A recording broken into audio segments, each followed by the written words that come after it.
we have got Tom from Mississippi, and he's got two very short stories in response to the poll. Hi, Tom. Welcome to the show, and please take it away. Okay, this first story taught me a lesson. The second story I'm still puzzled by. So the first story is I was talking to a homeless guy in a parking lot one day, and a couple cop cars showed up. He was a little nervous, so I invited him into my car, and we sat there talking about life and living. And at one point, he asked me, "What church do you go to?" And I said, "I don't go to any church. I'm an atheist." And he said, "Don't kid yourself, brother. We're having church right now." And I realized he was absolutely right. I mean, he believed in God. I didn't. But we were there in community and charity, talking about being human. So that's a lesson I've kept. Church isn't about God. Second story is the one I don't understand.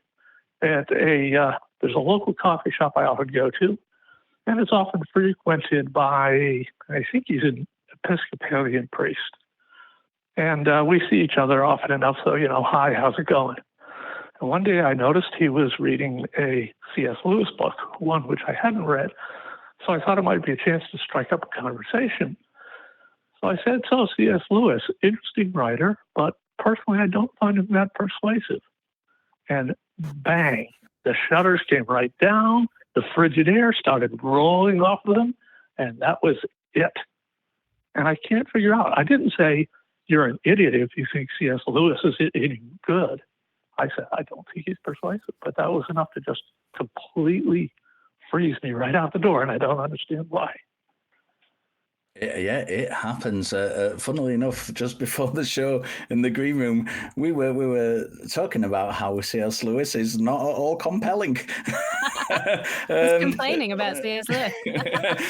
so very, very apt thing. Emma, any response to that experience? Have you ever had anything like that where people have just shut down straight away, not responding to you?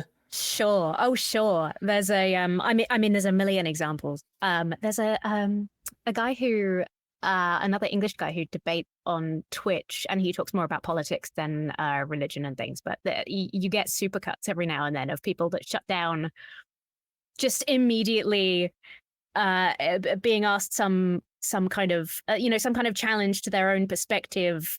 Results in name calling and hanging up the phone. Some people just aren't prepared to confront anything, and that's just life, I'm afraid.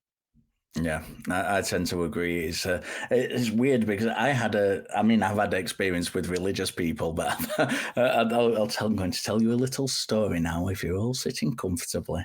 I was once drafted in. I have the opportunity sometimes to play the bass guitar, and I was drafted in by someone, and I only kind of half knew these guys, but they needed a bass player for a concert they were doing in Oxford. So they drafted me, and I went and practiced with them. We went down. And we did, it was for super toffs.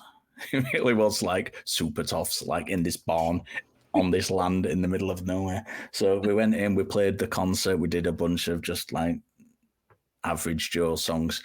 And I was talking to a guy afterwards, and we got on really, really well. And we were talking for about an hour, and it was like getting to like 1 o'clock, 2 o'clock in the morning. It was getting on, a couple of vodkas. And we were having this conversation and getting on really, really well. And this was going back a long, long time. This was before I'd been to university or anything. And he said to me, just like out of the blue during the conversation, "I forgot to ask you, which university did you go to?" And I went, "Oh, I didn't go to any university, mate. Nah, I don't need that university life and all that." And then, "Oh." And it literally about-tailed and walked away from me. It happens in all walks of lives for all sorts of reasons.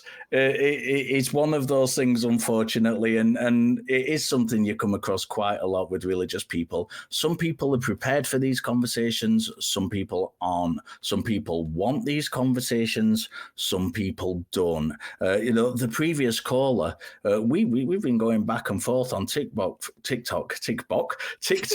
for quite a while when I've been trying to persuade him to call, and I'm glad he's kind of taken the steps to do it, but it was really resistant to start with. He really didn't want to.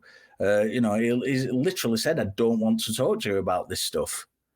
Some people are like that. Relating to that conversation a bit.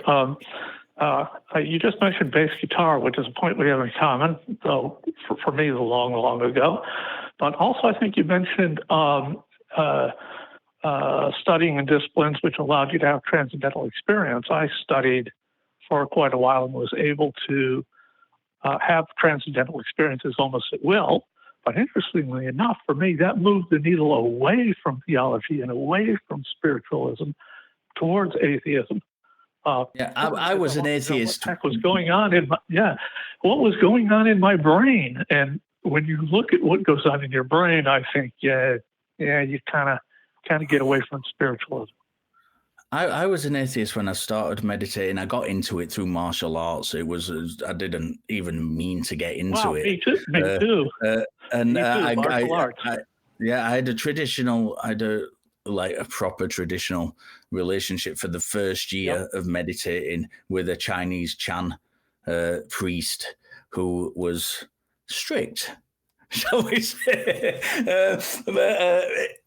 From the aspect of practicing meditation, it was good for me. It probably wasn't entirely legal, but it was good for me. And from that perspective, and I've had many of these experiences that you might call mystical experiences, which I prefer just to call awe-inspiring, to get all of the woo out of it, because I've never felt anything supernatural connected to it, never at all. And that's been the one thing that I've really kind of, I've been studying the texts of Buddhism for probably something like 15 years.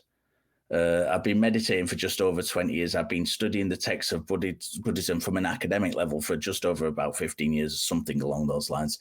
And, I've got really deep into them, looked at the different perspectives of them, different schools of Buddhism. I've been up to temples and stayed. I've been on retreats, and I have never, no matter how intense the meditation was, no matter what the conversations have been, and these are, just to clarify, people who believe in the supernatural aspects of Buddhism. I know not everybody does, but the kind of monasteries I've stayed at do believe they were Thai-based monasteries, and they believe in devas that cause storms and all sorts of nonsense.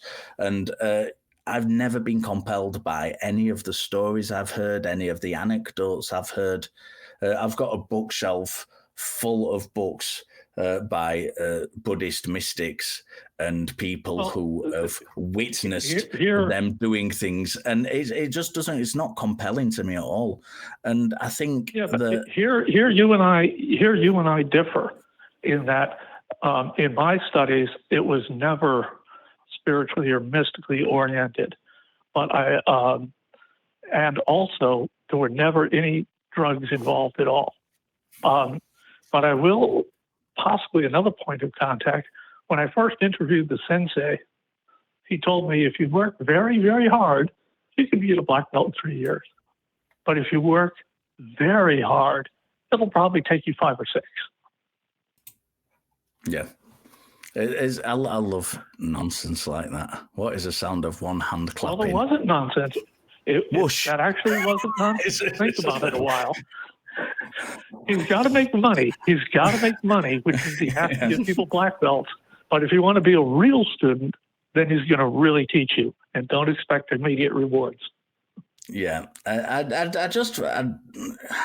don't find stuff like that compelling. I know I get what you're saying there. It's not a mystical thing in that regard, but things like that are used to kind of display this kind of mysticism.